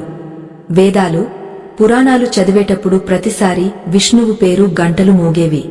ధనేశ్వరుని మోసపూరిత హృదయం భగవాన్ను గౌరవించకపోయినా బ్రాహ్మణుల మధ్య ఉండి శ్రీహరి విష్ణువు పేరు చాలాసార్లు వినే అవకాశం వచ్చింది. అది అతను తన జీవితంలో ఎప్పుడూ వినని పేరు. ప్రతిరోజు విష్ణువు పేరు దివ్య జపం అతని చెవుల్లో నిండేది. పేరు ఎకో అవుతుంది. అతని హృదయంలో విశ్వాసం లేకపోయినా ఆశ్రమంలో ఒక నెల గడిపేసరికి అతను చాలా ధార్మిక అనుష్ఠానాల్లో పాల్గొన్నాడు. వచ్చేవారు ప్రత్యేక సందర్భాల్లో ఆవులు పూజ చేసేవారు, బ్రాహ్మణులకు భోజనం పెట్టేవారు. ధనేశ్వరుడు అనుకున్నాడు, భోజనంలో పాల్గొనడం అతనికి లాభదాయకం. అందుకే అతను వాళ్లతో కూర్చుని ఇతర బ్రాహ్మణులలాగా భగవాన్ ప్రసాదం సేవించాడు. అయినా అతనికి విశ్వాసం లేదు, భక్తి లేదు. అతను మోసం, మాయతో చేశాడు. ఆశ్రమంలో ఒక అందమైన తులసి మొక్క కూడా ఉండేది. ఆ తులసి మొక్క ఇతర మొక్కల నుంచి వేరుగా ప్రత్యేక స్థలంలో పెంచేవారు. చాలా భక్తి శ్రద్ధతో సంరక్షించేవారు. ఆశ్రమ బ్రాహ్మణులు ప్రతిరోజు తులసి మొక్కను పూజ చేసేవారు. మరి నీళ్లు పోసేవారు. తులసి భగవాన్ విష్ణువుకు అత్యంత ప్రియమైనది. ప్రతి భక్తుని హృదయంలో నివసించే భగవాన్ చిహ్నం. మానో ప్రతి ఒక్కరూ తులసి ఆకుల్లో భగవాన్ను చూడగలరు. ధనేశ్వరుడు ధర్మం మహత్యం అర్థం చేసుకోకుండా, ఏ ధార్మిక వస్తువును గౌరవించకుండా ఒకరోజు అనుకోకుండా తులసి మొక్క దగ్గరికి వచ్చాడు. అతనికి ఏ కోరిక లేదు, శ్రేయస్సు తీసుకోవాలనే ఇచ్ఛా లేదు. ఒక ఆశ పుట్టింది. అలవాటుగా అతను దగ్గరలో ఉన్న ఒక గిన్నెలో నీళ్లు నింపి తులసి మొక్కలో పోశాడు. అతను ఆలోచించలేదు, ఎవరికి నీళ్లు పోస్తున్నానో. అతను దాన్ని కేవలం ఒక అనుష్ఠానంగా చేశాడు. ప్రతిరోజు అతను ఆలోచించకుండా తులసి మొక్కకు నీళ్లు పోయడం మొదలుపెట్టాడు. తులసి మహత్యం అతనికి తెలియదు. ఈ మొక్క భగవాన్ విష్ణువుకు ఎంత దగ్గరో తెలియదు. ఈ అభ్యాసం అలవాటుగా మారింది. ప్రతి ఉదయం అతను లేచి గిన్నెలో నీళ్లు నింపి తులసి మొక్కలో పోసేవాడు. ఈ అనుష్ఠానం చేస్తున్నప్పుడు ధనేశ్వరుని మనసు ఎక్కడో ఉండేది. అతని మనసులో భక్తి లేదు, విశ్వాసం లేదు. ఇది కేవలం సింపుల్ వర్క్, అతని డైలీ రూటీన్ భాగమైంది. కాని ఈ అనుకోకుండా చేసిన పని అతని పాపపూరిత జీవితంలో కొత్త మలుపు తెచ్చేది. ఒకరోజు ధనేశ్వరుడు ఆశ్రమంలో పడుకున్నాడు. అతని జీవితంలో పుణ్యం లేదు, సత్య విశ్వాసం లేదు. అతని ఆత్మ పాపాలతో నిండిపోయింది. ఎప్పుడూ భగవాన్ పేరు తలచలేదు. అతని రాత్రులు పాపంలో మునిగిపోయేవి. ఆశ్రమంలో ఉండడం కేవలం షో. కాని ఏదో అతనికి రాసి ఉంది. రాత్రి అంధకారంలో ఎక్కడా సౌండ్ లేకుండా ఒక పాము ఆశ్రమ ఆంగణంలో నెమ్మదిగా పాకుతూ వచ్చింది. ఆ పాము సాధారణ జీవి కాదు. మానో దాని విషయంలో ధనేశ్వరుని పాపాలను నశింపజేసే శక్తి నిండిపోయింది. ప్రియమైన భక్తులారా, ఇప్పుడు భగవాన్ శ్రీకృష్ణుడు ఈ కథ చెప్తూ ముందు చెప్పారు. పాము నిద్రపోతున్న ధనేశ్వరుని తన విషపూరిత పళ్లతో కరిచింది. ధనేశ్వరుడు ఏమీ తెలియకుండా గాఘ్య నిద్రలో ఈ లోకాన్ని వదిలేశాడు. అతని ఆత్మ తన పాపాల ఫలితం అనుభవించే సమయం వచ్చింది. ఉదయం ఆశ్రమ బ్రాహ్మణులు తమ డైలీ రూటీన్ ప్రకారం లేచి చూశారు. ధనేశ్వరుడు అసాధారణ స్థితిలో ఉన్నాడు. అతను నిర్జీవంగా, స్పృహ లేకుండా పడి ఉన్నాడు. ముందు వాళ్లు అనుకున్నారు అతను గాద్య నిద్రలో ఉన్నాడని. కాని దగ్గరికి వెళ్లి కదిలించినా అతను శ్వాస తీసుకోవడం లేదు. బ్రాహ్మణులకు పాపి పట్ల ప్రేమ లేదు. కాని తమ ధర్మం పాటించి అతని అంత్యక్రియలు చేయాలని నిర్ణయించారు. ఆశ్రమ నియమాల ప్రకారం మరణం తర్వాత వ్యక్తి నోట్లో తులసి ఆకు, నీరు పెట్టాలి. అందుకు వాళ్లు అలాగే చేశారు. ఒక బ్రాహ్మణుడు శ్రద్ధతో ధనేశ్వరుని నోట్లో తులసి ఆకు పెట్టి పవిత్ర తులసి జలంతో నింపాడు. అప్పుడు అకస్మాత్తుగా యమదూతలు అక్కడ ప్రత్యక్షమయ్యారు. యమదూతల రూపం అత్యంత భయంకరం, భయపెట్టేది. వాళ్ల పెద్ద శరీరాలపై నల్ల దుస్తులు, కళ్ళు క్రూరంగా, చేతుల్లో మందమైన లెదర్ రోప్స్. వాళ్లు ధనేశ్వరుని నిర్జీవ ఆత్మను పట్టుకుని యమలోకం వైపు లాగడం మొదలుపెట్టారు. మార్గంలో ధనేశ్వరుని ఆత్మకు తన మరణం అవగాహన వచ్చి విలపించడం మొదలుపెట్టింది. అతని కేకలు, అరుపులు యమదూతల చెవులకు చేరాయి. కాని వాళ్ల ముఖాలపై దయాభావం లేదు. ధనేశ్వరుడు కరుణపూరిత స్వరంలో యమదూతలను అడిగాడు, ఓ యమదూతలారా, మీరు నన్ను ఎక్కడికి తీసుకెళ్తున్నారు? నా మరణ కారణమేమిటి? నేను ఏ పాపము చేయలేదు, అందుకు ఈ శిక్ష అనుభవిస్తున్నాను. యమదూతలు క్రూర నవ్వుతో సమాధానమిచ్చారు. ఓ దుష్ట బ్రాహ్మణ, నీ పాపాలు నీకు గుర్తులేవా? జన్మనుంచి మరణం వరకు పాపాలు తప్ప ఏమీ చేయలేదు. నువ్వు దొంగతనం చేశావు, ఎప్పుడూ ధర్మ మార్గం పాటించలేదు. ఇతరులను మోసం చేయడం, దగా చేయడం, అన్ని రకాల అధర్మ కార్యాలు చేయడం నీ అలవాటు అయింది. నీలాంటి పాపులకు ఈ మరణమే. ఈ నల్ల విషపూరిత పాము నీ పాపాలకు దండనగా వచ్చింది. ఇది విని ధనేశ్వరుడు దిగ్భ్రాంతికి గురయ్యాడు. అతను అనుకున్నాడు పాపాలకు పరిణామాలు లేవని. కాని ఈరోజు అతని పాపాలు అతని ముందు నిలిచాయి. అతని ఆత్మ వణికిపోయింది. అతను యమదూతలతో కరుణతో విన్నవించుకున్నాడు. ఓ యమదూతలారా, నాకు తప్పు జరిగింది. నేను అజ్ఞాని. నన్ను క్షమించు. నాకు మరొక అవకాశమివ్వు. నేను నా జీవితాన్ని సరిచేసుకుంటాను. భగవాన్ను స్మరిస్తాను. యమదూతల ముఖాలు కోపం, కఠినతతో నిండిపోయాయి. వాళ్ళు దయ లేకుండా సమాధానమిచ్చారు. నువ్వు నీ జీవితంలో ఒక్క పుణ్యకర్మ చేయలేదు. నీ ఆత్మ పాపాలతో మాత్రమే నిండిపోయింది. ఇప్పుడు నిన్ను యముని ముందు తీసుకెళ్తున్నాం. అక్కడ నీ పాపాల లెక్క జరుగుతుంది. నీ చెడు పనులకు శిక్ష విధిస్తారు. యముని న్యాయంలో ఇలాంటి పాపులకు చోటు లేదు. వాళ్ళు ఉద్దేశపూర్వకంగా అధర్మం చేస్తారు. ధనేశ్వరుని ఆత్మ మరింత వ్యాకులమైంది. అతను తన కర్మలు గుర్తు చేసుకున్నాడు. అతని స్థితి అత్యంత దయనీయమైంది. అతను గట్టిగా విలపించడం మొదలుపెట్టాడు. అతను తన ఛాతీ కొట్టుకున్నాడు. మళ్లీ మళ్లీ యమదూతలతో క్షమాపణ అడిగాడు. కాని యమదూతలు ఏ దయా చూపలేదు. వాళ్ళు అతన్ను గట్టిగా పట్టుకుని యమలోకం వైపు లాగడం మొదలుపెట్టారు. యమలోకం ద్వారం చేరుకున్నప్పుడు అతని ఆత్మ భయంతో వణికిపోయింది. ఎందుకంటే ఇప్పుడు తన పాపాల దండన అనుభవించడం తప్పదు. యమదూతలు పాపి బ్రాహ్మణ ధనేశ్వరును యమలోకానికి తీసుకొచ్చినప్పుడు దృశ్యం గంభీరమైనది, గొప్పది. యమరాజు తన పెద్ద సింహాసనంపై కూర్చున్నాడు. చిత్రగుప్తు, యమలోక సేవకులు న్యాయ చిహ్నాలతో చుట్టుముట్టారు. చిత్రగుప్తు చేతుల్లో పెద్ద బుక్ ఉంది. అందులో ప్రతి ఆత్మ జీవిత లెక్క ఉంది. ధనేశ్వరును యమరాజు ముందు ప్రజెంట్ చేసిన వెంటనే చిత్రగుప్తు తన బుక్ పేజీలు తిప్పడం మొదలుపెట్టాడు. అతని ఆత్మ పాపాలు చూడటం మొదలుపెట్టాడు. ధనేశ్వరుని పాపాల వివరాలు యమరాజుకు ప్రజెంట్ చేస్తూ చిత్రగుప్తు చెప్పాడు. ఓ మహారాజా, ఈ ధనేశ్వరుడు బాల్యం నుంచి మరణం వరకు గంభీర పాపాలు చేశాడు. అతని హృదయం ఎల్లప్పుడూ అధర్మం, మోసం, చలంతో నిండిపోయింది. అతను ఎప్పుడూ నిజం మాట్లాడలేదు. ఎవరినీ నమ్మలేదు. దయ చూపలేదు. భగవాన్ను గుర్తు చేసుకోలేదు. అతను స్వయంగా పాప అవతారం. అతను దొంగతనం చేశాడు. అబద్ధాలు, మోసాలతో ధనం సంపాదించాడు. తన కర్మలతో కేవలం అధర్మ మార్గం అనుసరించాడు. అతని జీవితంలో పుణ్యం లేదు, మంచి లేదు. చిత్రగుప్తు ఈ మాటలతో ధనేశ్వరుని ఆత్మ భయంతో నిండిపోయింది. అతను అర్థం చేసుకున్నాడు. తన జీవితం పాప నీడ మాత్రమే అయింది. అతని అన్ని వాదనలు, క్షమాపణలు యమలోకంలో ఎఫెక్ట్ లేదు. అతని ఆత్మ భయంతో వణికిపోయింది. అతను యమరాజు వైపు చూశాడు. బహుశా అతను దయ చూపుతాడని ఆశతో. కాని యమరాజు ముఖంపై కఠినత, న్యాయభావం స్పష్టంగా ఉంది.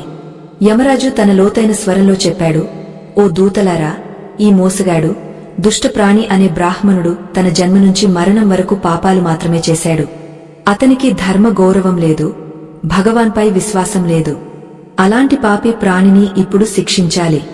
ఈ దుష్ట బ్రాహ్మణును కుంభీపాకం అనే నరకంలో పడేయండి. అక్కడ అతని పాపాలకు ప్రాయశ్చిత్తం జరుగుతుంది. యమరాజు ఆదేశాలు పాటిస్తూ యమరాజు దూతలు నవ్వారు. వాళ్లు ధనేశ్వరును తమ చైన్లలో గట్టిగా పట్టుకుని లాగడం మొదలుపెట్టారు. వాళ్ల నవ్వు ధనేశ్వరుని భయాన్ని మరింత పెంచుతోంది. మార్గంలో యమదూతలు పాపి బ్రాహ్మణును గదలతో కొట్టడం మొదలుపెట్టారు. ప్రతి దెబ్బకు ధనేశ్వరు శరీరం నుంచి బాధపూరిత అరుపులు వచ్చేవి. కాని యమదూతల ముఖాలపై కరుణ భావం లేదు. ప్రతి దెబ్బతో వాళ్లు అతని ఆత్మను అతని పాపాలకు శిక్షిస్తున్నారు.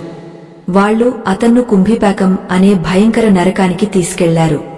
ఆ నరకం అత్యంత భయానకం, యాతనలతో నిండిపోయింది. అక్కడ వాతావరణం అంధకారమయం, భయంతో నిండిపోయింది. కుంభీపాక నరకంలో ఉడికే నూనెతో నిండిన పెద్ద ఘటాలు ఉన్నాయి. ఆ ఘటాల కింద భయంకర అగ్ని మండుతోంది. ఆ జ్వాలలు అంత తీవ్రంగా ఉన్నాయి. హీట్, భయంకర దృశ్యం ఏ ఆత్మనైనా వణికిపోయేలా చేస్తాయి. అక్కడంతా అరుపులు మోగుతున్నాయి. అక్కడి ఆత్మలు బాధతో మూలుగుతున్నాయి.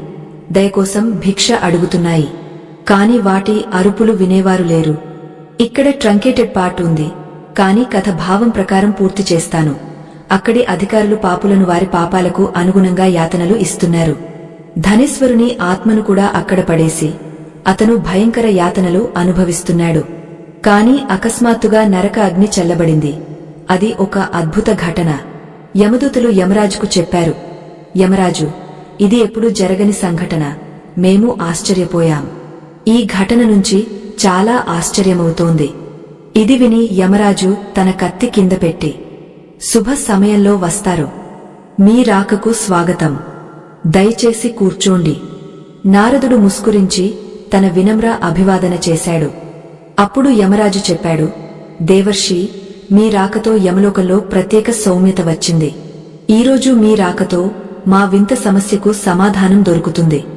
మేము ఒక అత్యంత పాపి బ్రాహ్మణును కుంభీపాక నరకంలో పడేశాం. కాని అతను పడిన వెంటనే అక్కడి అగ్ని చల్లబడింది, ఉడికే నూనె కూడా చల్లబడింది. ఇలా ముందు ఎప్పుడూ జరగలేదు. నేను ఈ ఘటన అర్థం చేసుకోలేకపోతున్నాను. నారదుడు ముస్కురించి యమరాజు వైపు చూసి చెప్పాడు, ధర్మరాజా, ఈ ఘటన వింతే, కాని దాని కారణం అంతే ఆశ్చర్యకరం. మీరు కుంభీపాక నరకంలో పడేయమని ఆదేశించిన బ్రాహ్మణుడు నిజంగా అజ్ఞానంతో పాపాలు చేశాడు. ఈ బ్రాహ్మణుడు తన కర్మల్లో అధర్మంగా ఉన్నాడు. కాని అతను అనుకోకుండా ఒక పుణ్యకర్మ చేశాడు. అది అతని అన్ని పాపాలు నశింపజేసింది. యమరాజు నారదును శ్రద్ధగా విని అడిగాడు, ఓ నారదా, ఇది ఎలా సాధ్యం? ఆ బ్రాహ్మణుడు అత్యంత దుష్టుడు. అతని జీవిత ప్రతి క్షణం పాపంలో గడిచింది. అతను నరకాన్ని నశింపజేసే పుణ్యం ఎలా సంపాదించగలడు? నారదుడు తన వీణా తంత్రులు మీటుతూ సమాధానమిచ్చాడు, ఓ ధర్మరాజా, ఆ బ్రాహ్మణుడు అజ్ఞానంతో కొన్ని పనులు చేశాడు. అవి అనుకోకుండా అపార పుణ్యానికి కారణమయ్యాయి. అతను ఒక నెల భగవాన్ విష్ణువు పరమ భక్తులతో నిండిన పవిత్ర ఆశ్రమంలో ఉన్నాడు. ఆశ్రమంలో అతను ఆ భక్తులతో ఉండి వాళ్ల సంగతి అతని కర్మలను ప్రభావితం చేసింది. అతను నిరంతరం భగవాన్ విష్ణువు పేరు జపం చేశాడు. అజ్ఞానంతో అయినా అతను ఆ పరమ పేరు విన్నాడు. ఇలా భగవాన్ పవిత్ర పేరు గుణాలను సంచయం చేశాడు. నారదుడు ముందు చెప్పాడు, మరి అంతేకాదు, ఆ బ్రాహ్మణుడు అనుకోకుండా ఆశ్రమంలో తులసి మొక్కకు ప్రతిరోజు నీళ్లు పోశాడు. తులసి పూజ భగవాన్ విష్ణువుకు చాలా ప్రియమైనది. ఎవరైనా తులసికి నీళ్లు పోస్తే అతను స్వయంగా భగవాన్ విష్ణువుకు దగ్గరవుతాడు. ఈ బ్రాహ్మణుడు భక్తితో కాదు, అలవాటుతో చేశాడు. అందువల్ల అతని అన్ని పాపాలు నెమ్మదిగా నశించాయి.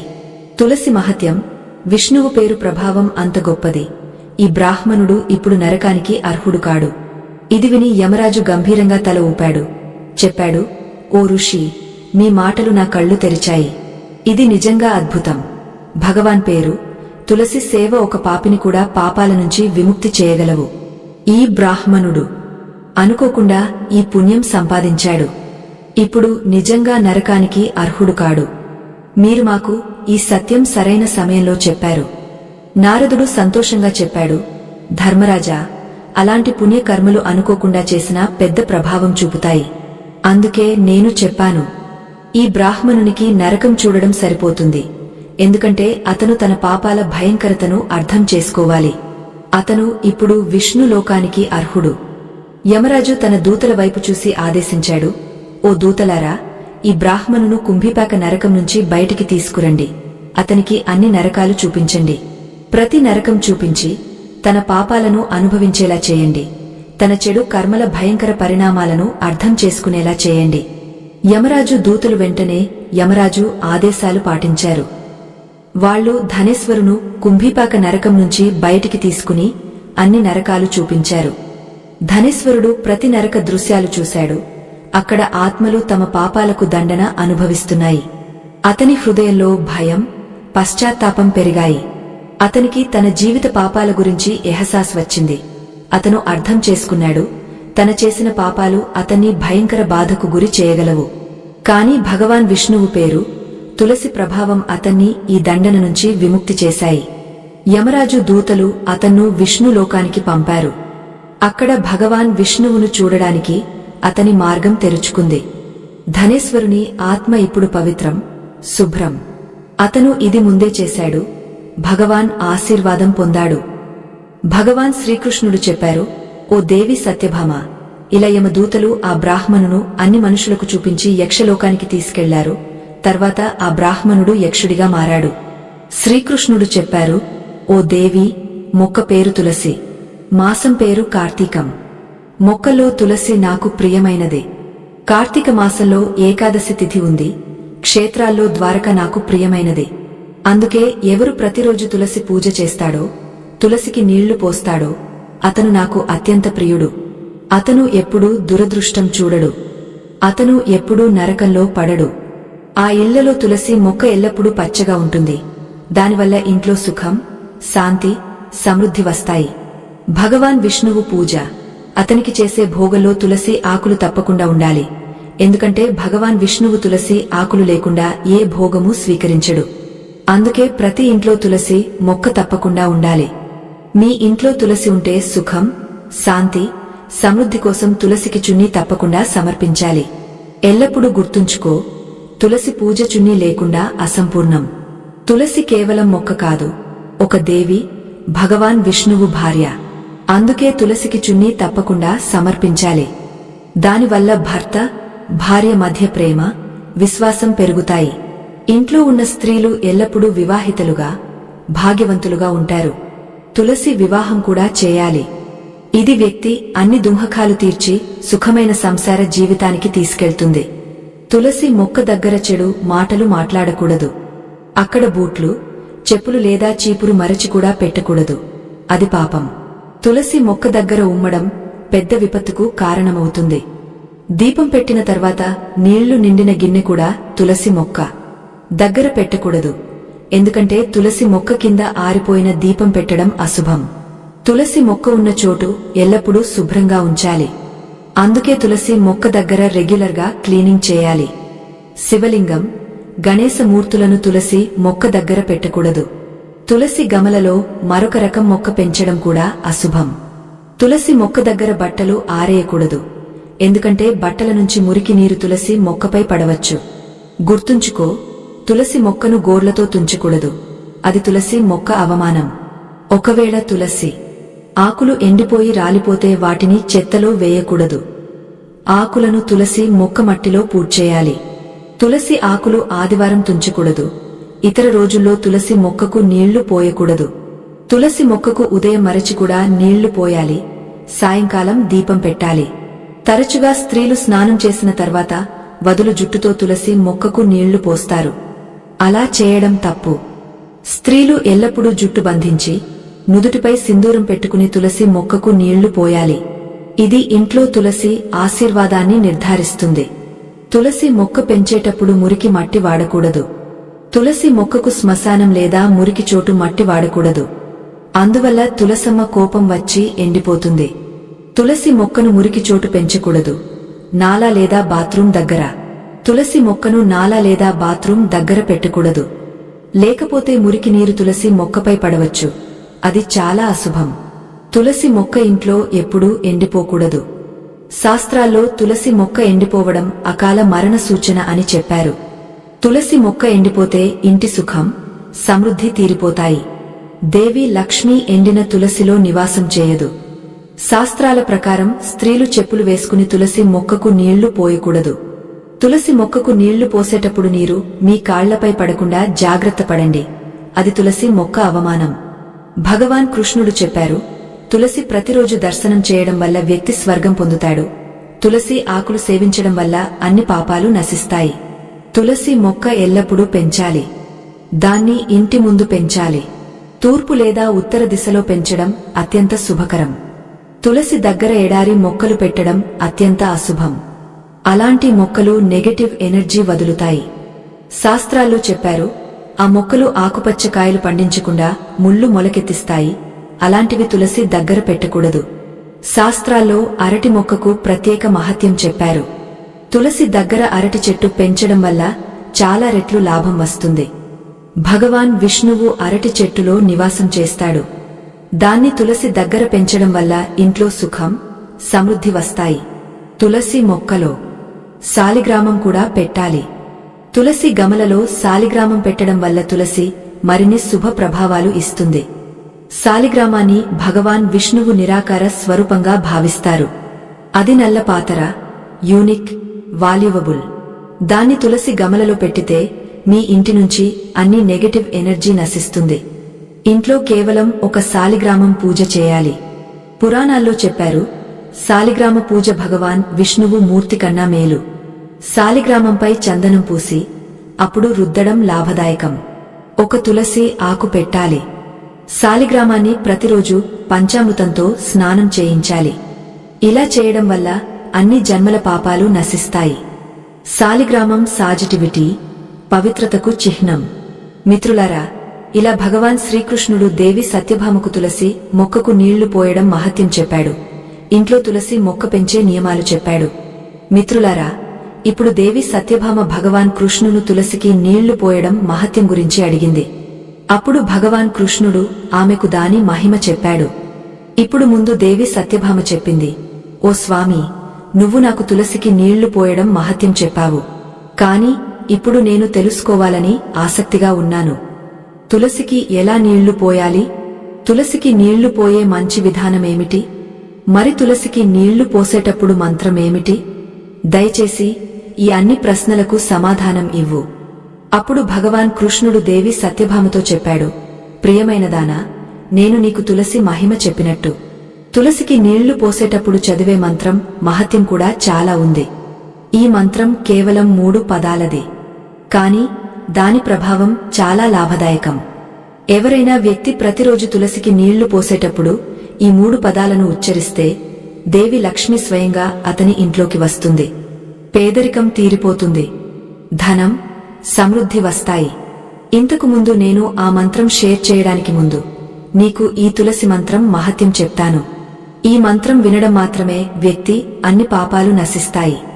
అతనికి 100 సంవత్సరాలు తులసికి నీళ్లు పోసిన పుణ్యం వస్తుంది. అందుకే దేవి, దయచేసి ఈ విషయాన్ని శ్రద్ధగా విను. దేవి సత్యభామ చెప్పింది, దయచేసి నాకు తులసి మంత్రం మహత్యం చెప్పు. శ్రీకృష్ణుడు సత్యభామతో చెప్పాడు, దేవి సత్యభామ, దక్షిణంలో ఒక అందమైన పట్టణముండేది. అది తన భవ్యత, వైభవానికి ప్రసిద్ధి. ఆ పట్టణంలో సుశర్మ అనే బ్రాహ్మణుడు ఉండేవాడు. కాని అతను కేవలం పేరుకు బ్రాహ్మణుడు. అతను ఒక బ్రాహ్మణ కుటుంబంలో పుట్టాడు. కాని అతని కర్మలు బ్రాహ్మణునికి పూర్తిగా విరుద్ధంగా ఉన్నాయి. అతని కుటుంబ సభ్యులు కూడా శాస్త్రాల జ్ఞానం, ధార్మిక పద్ధతులు లేకుండా ఉన్నారు. అందుకే సుశర్మ బాల్యం నుంచి చెడు, అధర్మ జీవితం అవలంబించాడు. సుశర్మ ప్రవర్తన అత్యంత దుష్టమైనది. అతను వేదాలు చదవలేదు, ఏ ధార్మిక అనుష్ఠానం చేయలేదు. అతనికి పూజ, జపం, తపస్సు, హవనం లాంటి పవిత్ర కార్యాలతో సంబంధం లేదు. అతిథులను గౌరవించడం కాదు, అవమానపరిచి తరిమేవాడు. ఏ సంతు లేదా ఆకలితో ఉన్న వ్యక్తి అతని డోర్ దగ్గరకు వచ్చినా కోపంతో నిండిపోయి వాళ్లను తిట్టి భిక్ష ఇవ్వకుండా తిరస్కరించి పంపేవాడు. స్త్రీల పట్ల అతని ప్రవర్తన కూడా ఘృణాస్పదం. అతను ఇతర స్త్రీలను కామంతో చూసేవాడు. వాళ్లను రెచ్చగొట్టి తన అధర్మ మార్గంలోకి లాగడానికి ప్రయత్నించేవాడు. సుశర్మ రోజు పొలాల్లో పనిచేసి ఆకులు అమ్మడంలో గడిచేది. కాని రాత్రులు మరి మద్యంలో మునిగిపోయేవి. అతను తన కష్టార్జిత డబ్బును వ్యర్థ సుఖాలపై ఖర్చు చేసేవాడు. ఉదయం నశాలో ఇంటికి తిరిగి వచ్చేవాడు. అతని మద్యం తాగే అలవాటు అంత తీవ్రమైపోయింది. అతను తన ధర్మం, కుటుంబం, సమాజ గౌరవాన్ని పూర్తిగా మరచిపోయాడు. సుశర్మ రోజు ఆలస్యం, స్వార్థంతో మొదలవుతుంది. అతను సూర్యోదయానికి లేచి స్నానం లేదా ధ్యానం లేకుండా తన పొలాలకు వెళ్లేవాడు. అక్కడ ఏదోలా బతకడానికి పని చేసేవాడు. అతను భగవాన్ పేరు కూడా తలచలేదు. పూజ చేయడం దూరం. అతను తన గుడిసెలో మురికి, అవ్యవస్థ మధ్య ఉండేవాడు. ఏ పవిత్ర వాతావరణం లేకుండా రాత్రి పడినప్పుడు సుశర్మ చరిత్ర అసలు ముఖం బయటపడేది. అతను తన డబ్బును అధర్మ మార్గాలపై ఖర్చు చేసేవాడు. ఇలా సుశర్మ తన జీవిత చాలా సంవత్సరాలు అధర్మం, పాపం, పతనంలో గడిపాడు. ఒకరోజు మూర్ఖ సుశర్మ ఎప్పటిలాగే ఆకులు సేకరించడానికి పట్టణం బయటకు వెళ్లాడు. తన ఆశ, ఆలస్యంతో ప్రేరేపితమై అతను ఋషి పవిత్ర ఉద్యానంలోకి చేరుకున్నాడు. ఆ అందమైన ఉద్యానం దట్టమైన చెట్లు, పూలతో అలంకరించబడింది. అక్కడి గాలి శాంతం, శుద్ధం. కాని ఇవేవీ సుశర్మకు అర్థం కావు. అతని దృష్టి కేవలం ఆకులపైనే ఉండేది.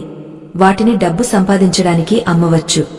అతను తన చెక్కబుట్ట తీసుకుని గార్డెన్ సెంటర్కు చేరుకున్నాడు. అతను చెట్ల నుంచి ఆకులు తుంచడం మొదలుపెట్టాడు. అతను వాటిని సేకరించడానికి ఒక పెద్ద చెట్టు కింద వంగినప్పుడు అతని కాళ్ల దగ్గర భయంకర దృశ్యం కనిపించింది. నేలపై గడ్డి మధ్య ఒక పెద్ద నల్ల పాము కుండలి మారి కూర్చుంది. పాము రూపం ఏ సాధారణ పాము లాగా లేదు. దాని నల్ల చర్మం సూర్యకాంతిలో మెరుస్తోంది. దాని ఎర్రని మండుతున్న కళ్ళు సూటిగా సుశర్మను చూస్తున్నాయి. దాని ఫూఫ్కారం అలా ఉంది మానో అది యమరాజు దూత. పాపులను శిక్షించడానికి వచ్చినట్టు. ఆ భయంకర పాము సుశర్మ కాలు కరిచింది. పాము విషం అంత ఘాతకమైంది. సుశర్మ కొన్ని క్షణాల్లో నేలపై పడిపోయాడు. అతని కళ్ళు తిరిగిపోయాయి. అతని శరీరం మెలికలు తిరిగింది. అతను బాధతో అరవాలని ప్రయత్నించాడు కాని అతని గొంతు నుంచి ఏ సౌండ్ రాలేదు. అతని శ్వాస నెమ్మదిగా అయింది. కొంత సమయంలో అతను చనిపోయాడు. సుశర్మ మృత శరీరం దగ్గర పాము మళ్లీ ఫుఫ్కారించింది. మానో ఇది సిగ్నల్ ఇస్తున్నట్టు, పాపుల అంతం నిశ్చయమని. పాము నెమ్మదిగా గడ్డిలో మాయమైపోయింది. ఒక వింత సన్నాటా వచ్చింది. తర్వాత ఆకాశంలో ఒక వింత భయంకర ఘటన జరిగింది. ఇద్దరు పెద్ద భయంకర యమదూతలు ప్రత్యక్షమయ్యారు. వాళ్ల శరీరాలు నల్ల మేఘాల్లా ఉన్నాయి. వాళ్ల కళ్ళు అంగారాల్లా మండుతున్నాయి.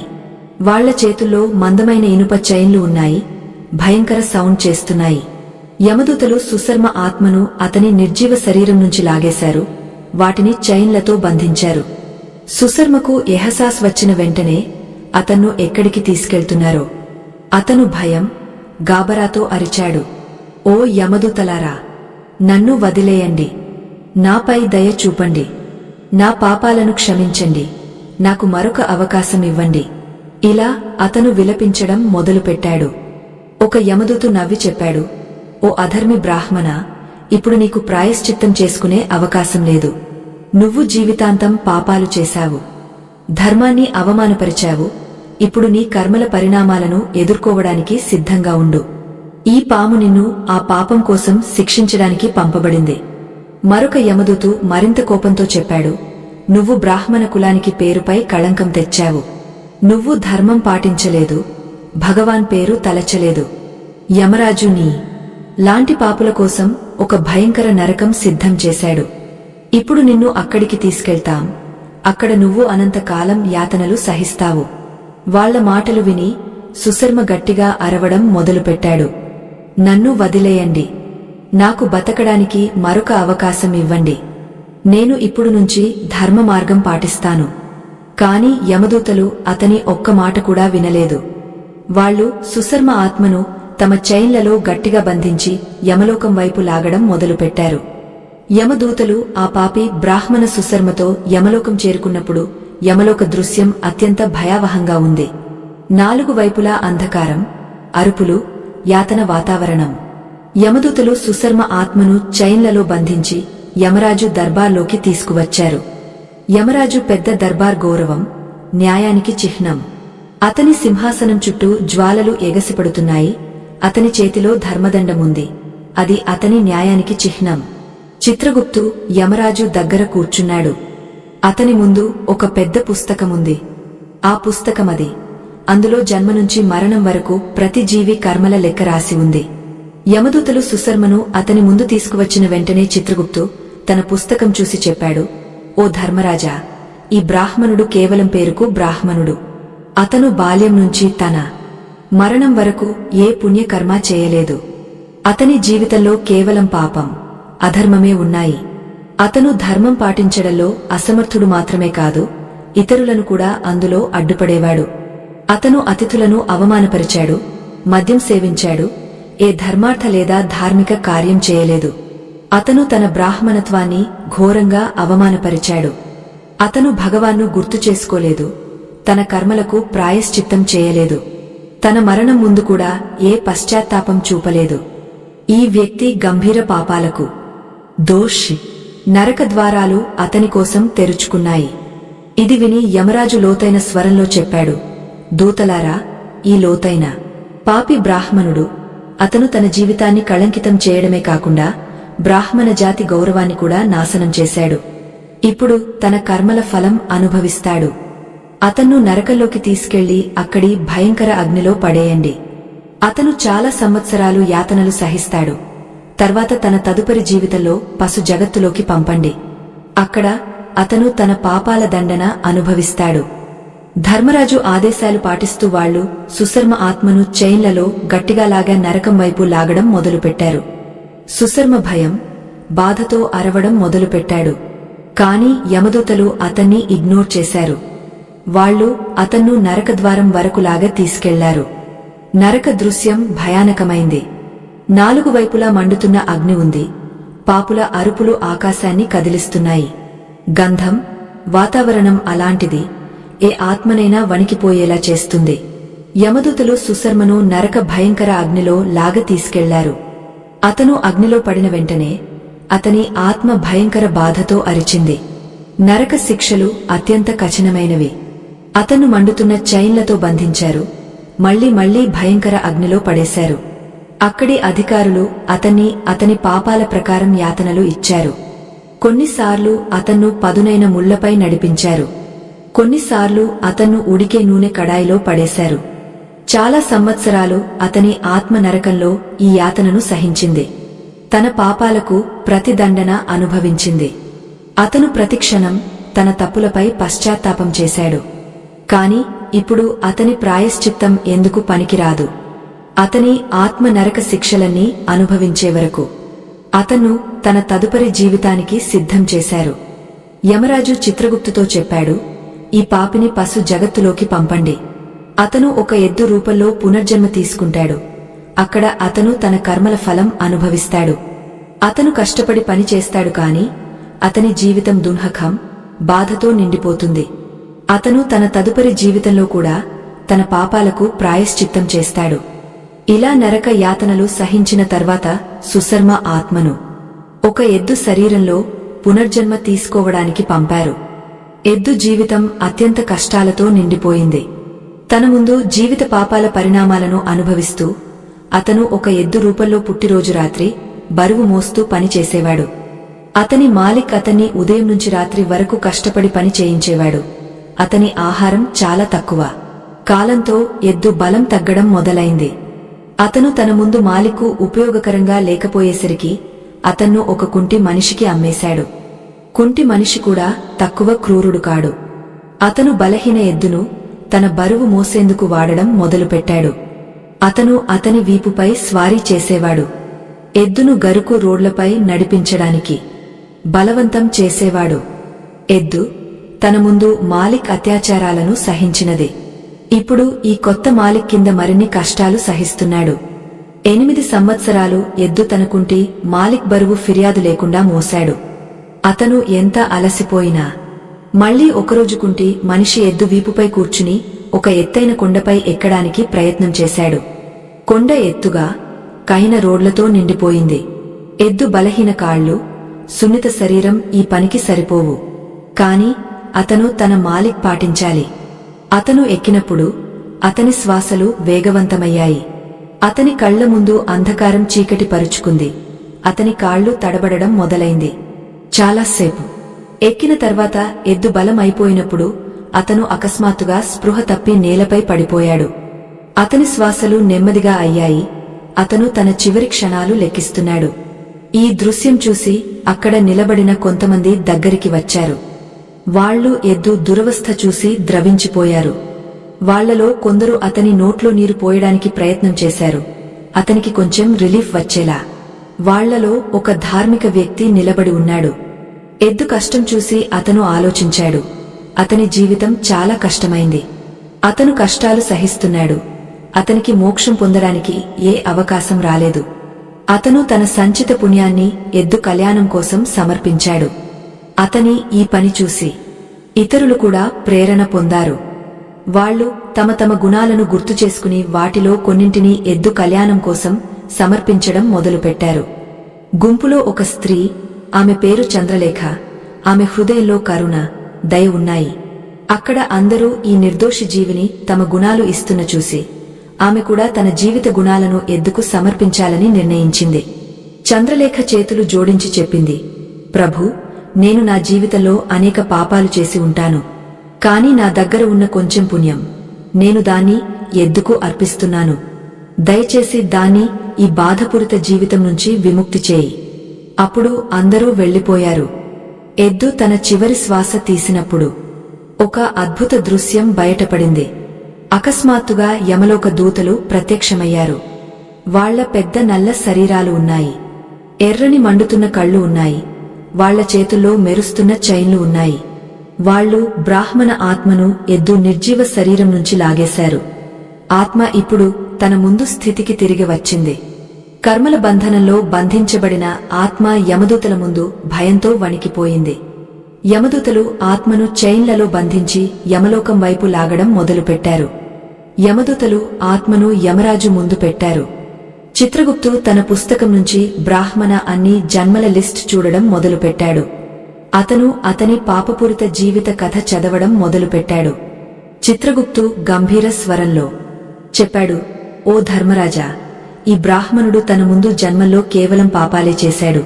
అతను అధర్మం, దొంగతనం లాంటి చాలా గంభీర పాపాలు చేశాడు. కాని చిత్రగుప్తు ముందు లెక్క చూసిన వెంటనే ఆశ్చర్యపోయాడు. అతని ముఖం ఆశ్చర్యంతో నిండిపోయింది. అతను యమరాజుతో చెప్పాడు, ఓ ధర్మరాజా, ఇక్కడ ఏదో అద్భుతం జరిగింది. ఈ బ్రాహ్మణునికి అతని ఎద్దు రూపంలో ఇచ్చిన పుణ్యం, అక్కడ ఉన్న పుణ్యాత్ములు, మరి ఒక స్త్రీ చంద్రలేఖ ఇచ్చిన పుణ్యం అతని అన్ని పాపాలు నశింపజేసింది. ఆ స్త్రీ పుణ్యం అంత గొప్పది, అతని అన్ని జన్మల పాపాలు ధూళిలాగా మాయమయ్యాయి. ఇది విని యమరాజు గంభీరంగా చెప్పాడు, చిత్రగుప్తా, ఒకవేళ అలా ఉంటే మనం ఈ ఆత్మను జాగ్రత్తగా చూడాలి.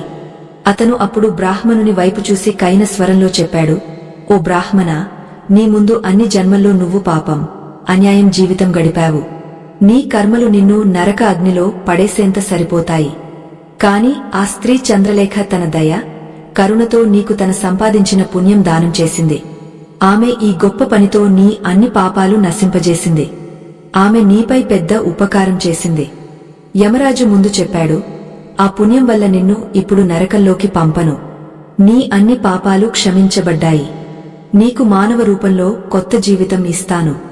కాని గుర్తుంచుకో, ఇది నీ చివరి అవకాశం. ఇప్పుడు నుంచి నీ కర్మలు నిర్ణయిస్తాయి నీ ఆత్మ స్వర్గం వెళ్తుందా లేదా నరకంలోకి తిరగపడుతుందా. యమరాజు వచనాలు విని బ్రాహ్మణ ఆత్మ కన్నీళ్లతో నిండిపోయింది. అతను చేతులు జోడించి చెప్పాడు, ఓ ధర్మరాజా, నేను ఆ స్త్రీ చంద్రలేఖకు ఎప్పుడూ రుణగ్రస్తుడిని. ఆమె నాలాంటి పాపిపై దయచూపి నాకు కొత్త జీవితమిచ్చింది. నేను వాగ్దానం చేస్తున్నాను, ఇప్పుడు నుంచి నేను ధర్మం, సత్య మార్గం పాటిస్తాను. యమరాజు దండం ఎత్తి ప్రకటించాడు, ఓ యమదూతలారా, ఈ ఆత్మను మానవ రూపంలో పునర్జన్మ తీసుకోవడానికి పంపండి. అతను చెప్పాడు, అతన్ను అలాంటి కుటుంబంలో పంపండి. అది అతనికి కొత్త జీవితం ఇస్తుంది. అతని పునర్జన్మ అలాంటి చోట జరుగుతుంది. అక్కడ ధర్మం, సత్యం పాటిస్తారు. ఇప్పుడు అతను తన కర్మలతో తన జీవితాన్ని సరిచేసుకోవాలి. ఈసారి అతను భూమిపై తిరిగి వస్తాడు. ఒక ఉన్నత బ్రాహ్మణ కుటుంబంలో జన్మ తీసుకుంటాడు. ఆ గొప్ప పుణ్యం ప్రభావంతో అతనికి తన ముందు జీవిత జ్ఞాపకాలు గుర్తుకు వచ్చాయి. బ్రాహ్మణుడు పెద్దవాడవుతున్న కొద్దీ అతనికి గుర్తుకు వస్తుంది, తన ముందు జీవితంలో అతను ఎద్దుగా ఉన్నప్పుడు ఒక స్త్రీ అతనికి తన పుణ్యమిచ్చింది. అతను ఆ స్త్రీ గురించి తెలుసుకోవాలని కోరుకుంటాడు. అతని గొప్ప పుణ్యం గురించి తెలుసుకోవడానికి అతను ఆమెను వెతుకుతాడు. ఆమె పట్టణానికి వెళ్తాడు. స్త్రీ ఇప్పుడు ముసలిదైపోయింది. అతను ఆమెను కనుగొన్నప్పుడు అతను మళ్లీ మళ్లీ ఆమెను ప్రణమిల్లి థాంక్స్ చెప్పడం మొదలుపెట్టాడు. స్త్రీ అడిగింది, ఓ గొప్ప బ్రాహ్మణా, నువ్వు ఎవరు? నాలాంటి దానికి ఎందుకు థాంక్స్ చెప్తున్నావు? నేను నీకు ఏ మంచి పని చేశాను? నువ్వు నాకు ప్రణామం చేస్తున్నావు? బ్రాహ్మణుడు సమాధానమిచ్చాడు, ఓ అమ్మా, నేను అదే ఎద్దును. నువ్వు తన పుణ్యం ఇచ్చావు.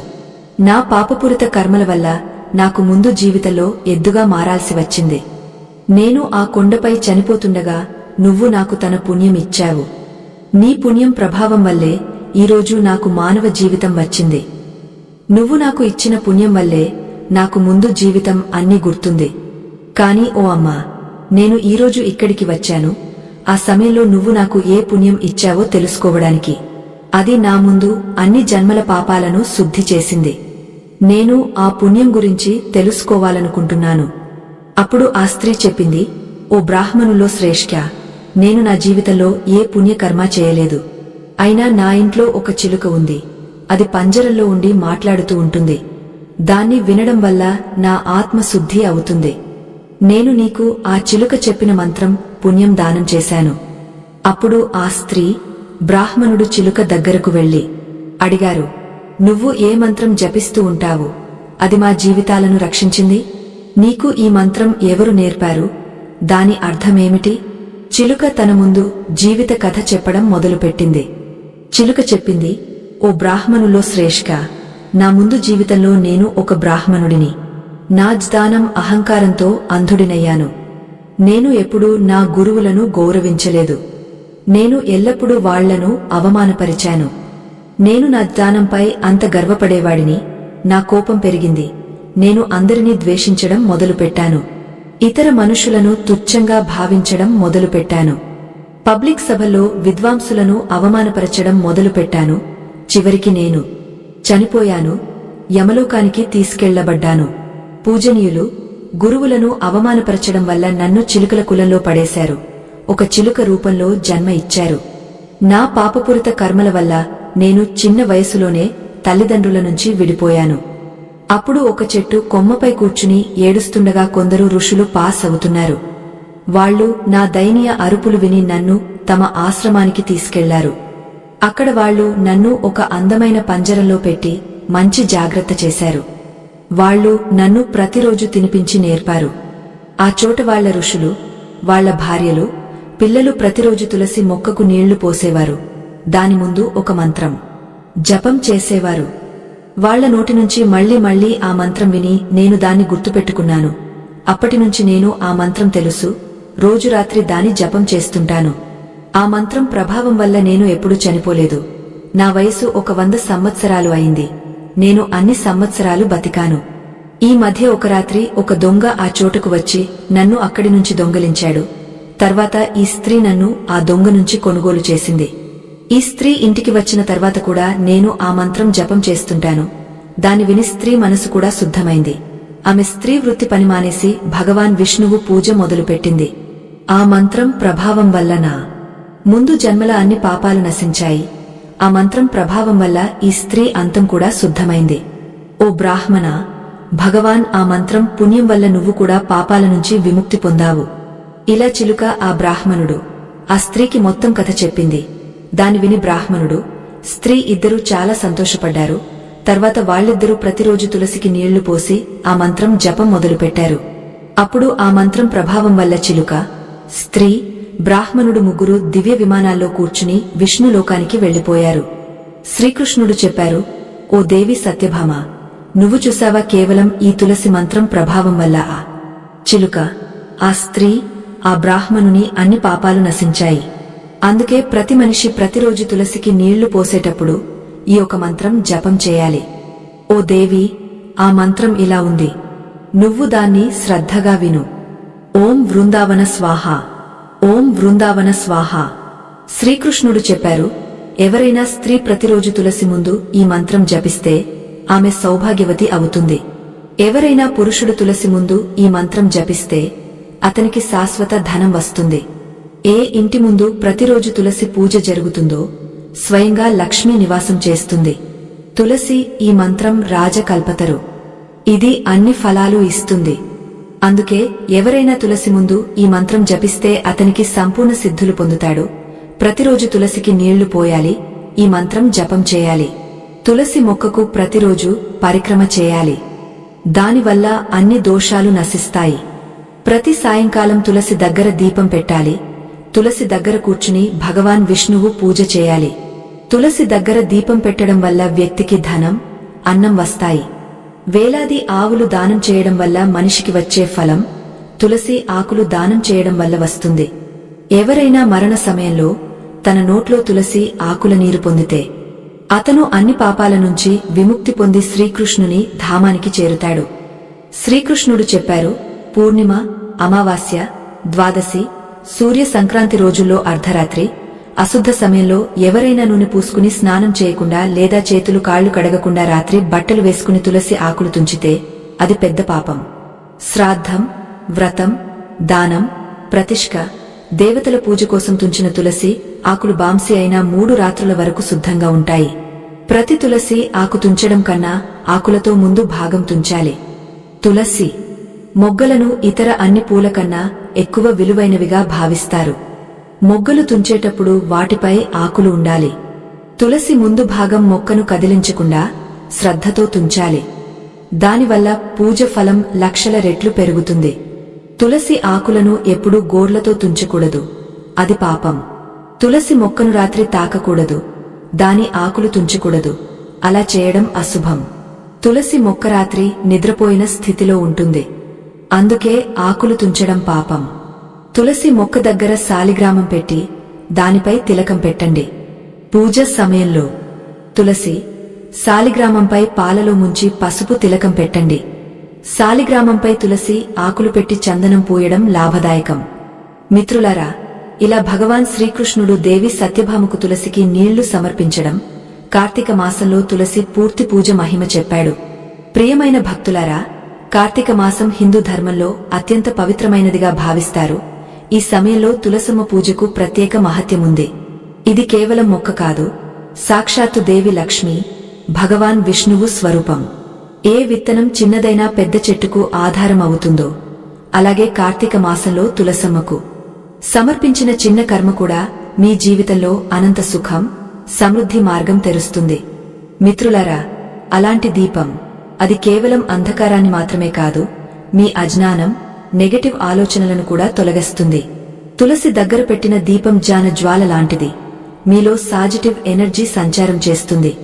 ఈ దీపం కేవలం భౌతిక కాంతి కాదు, మీ జీవితంలో ఆశ, ఆత్మవిశ్వాసం కాంతి వ్యాప్తి చేస్తుంది. మీరు తులసమ్మ ఆరతి చేసినప్పుడు మీరు కేవలం మంత్రం ఉచ్చారణ మాత్రమే చేయరు. మీ మనసు అన్ని నెగటివిటీని తొలగించి మీ హృదయంలో శాంతి, ఏకాగ్రత అనుభవిస్తారు. మీ జీవిత పాపాలు అంత పెద్దవి, వాటిని క్షమించలేము అని అనుకోకండి. ఏ చిన్న చిన్నగారి పెద్ద ఇంధనాన్ని కాల్చి బూడిద చేస్తుందో, అలాగే తులసమ్మకు సమర్పించిన మీ నిజమైన ప్రేమ, భక్తి మీ అన్ని పాపాలను భస్మం చేయగలదు. మీరు అనుకోకుండా అయినా తులసమ్మకు నీళ్లు పోసినా లేదా దగ్గర దీపం పెట్టినా మీరు భగవాన్ విష్ణువుకు అత్యంత దగ్గరవుతారు. మీ ఇల్లు కేవలం ఇటుకలు, రాళ్ల నిర్మాణం కాదు, అది మీ కుటుంబ ఆత్మ. మీరు మీ ఇల్లు సుఖం, శాంతి, సమృద్ధితో నిండాలనుకుంటే తులసమ్మకు మీ ఇంట్లో స్థానం ఇవ్వండి. ఆమెకు చున్నీ సమర్పించండి. ఆమె వివాహ సంస్కారం చేయండి. ఆమె దగ్గర ఎప్పుడూ అపవిత్ర వస్తువులు పెట్టకండి. తులసి ప్రతి ఆకు, ప్రతి కొమ్మ, ప్రతి వేరు ఒక ఆశీర్వాదం, మీ ఇంటిని నెగటివ్ ఎనర్జీ నుంచి రక్షిస్తుంది. కార్తీక మాసంలో తులసమ్మ పూజనం అలాంటి అవకాశం. అప్పుడు మీరు మీ జీవితాన్ని కొత్త దిశలో మలుచుకోవచ్చు.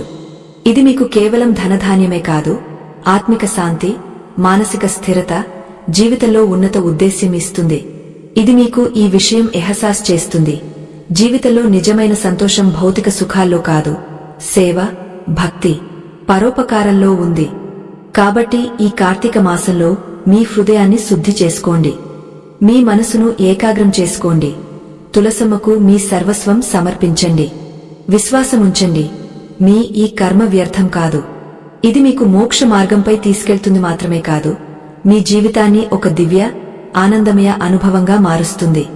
గుర్తుంచుకోండి, తులసమ్మ పూజ కేవలం ధార్మిక అనుష్ఠానం కాదు, ఇది మీలోని శక్తిని జాగృతం చేసే మాధ్యమం. ఇది మీకు నేర్పుతుంది ఎలా ఒక చిన్న మొక్క కూడా జీవితంలో అంత పెద్ద మార్పు తేగలదో. కాబట్టి లేచి మీ జీవితాన్ని తులసమ్మ దివ్య ఆశీర్వాదంతో నింపేయండి. మీ అన్ని కలలు సాకారమవుతాయి. మీ జీవితం ఒక ప్రేరణాత్మక కథ అవుతుంది. జయ శ్రీకృష్ణ, జయ మా తులసి. మీకు ఈ కథ ఎలా అనిపించింది? దయచేసి కామెంట్లో తప్పకుండా చెప్పండి. మీకు ఈ సమాచారం నచ్చితే దయచేసి వీడియోను లైక్ చేయండి. కామెంట్లో జయ శ్రీకృష్ణ, జయ మా తులసి రాయండి. అలాగే ఛానల్ను సబ్స్క్రైబ్ చేసుకోండి. మీ అందరికీ ధన్యవాదాలు.